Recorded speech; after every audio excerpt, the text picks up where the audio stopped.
na sobrang yan, sabi nga po nila sa isang interview, 11 digits. Sabi po nila, pinagyayabang nila, 11 digits. Sabi ni Ma'am si Sara, 11 digits nila.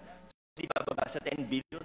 Nakita po natin, isang jade lang nila sa sa office nila, 100 million na kagad yun. Yung mga sasakyan, if they paid the correct taxes, it would easily reach almost 1 billion, if not more than 1 billion. How will you afford that if you're only earning 2 to 3% profit? Sabi naman nila, wala silang private contracts. Ayaw na daw nila sa private kasi maliit ang kita. Nasa interview din po nila. So, buti na lang po ang isda ay nahuhuli sa sarili nilang bibig. Buti na lang po, ganun po sila magsalita in public at nalalaman natin ang mga katotohanan.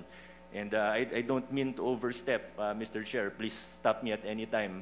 But I would just like to, siguro hindi naman warning, pero siguro ang aking pag-igayat sa bawat isa, pati na rin sa mga mamamayang, sa ordinaryong mamamayan, na mag-ingat po tayo sa mga naririnig po natin. Alam naman po ng lahat ng tao sa kwarto na ito na may guilty na senador, may guilty na congressman, may guilty na DPWH officials, may guilty na contractor at maaaring sa iba pang ahensya ng pamahalaan. Pero sa puntong ito, nakikita po natin, hindi lang sila basta naglalaglagan, gusto nila magulo ang kwento. Gusto nila lituhin tayo. Gusto nila na hindi na natin malalaman kung ano totoo para eventually mawawala na lang na parang bula. Magkakalituhan na tayo, hindi na natin malalaman kung anong totoo sa hindi. Magbabanggit na lang ng kung ano na wala naman silang pruweba o ebidensya.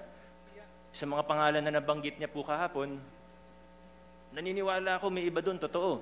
Pero hindi tayo they have to present evidence, of course. And I think we really have to be careful because in our experience with them, in my experience with them, Mr. Chair, these are people who are really capable of lying without batting an eyelash. So we have to be very careful in how we proceed. Thank you, Mr. Chair. Mr. Chair.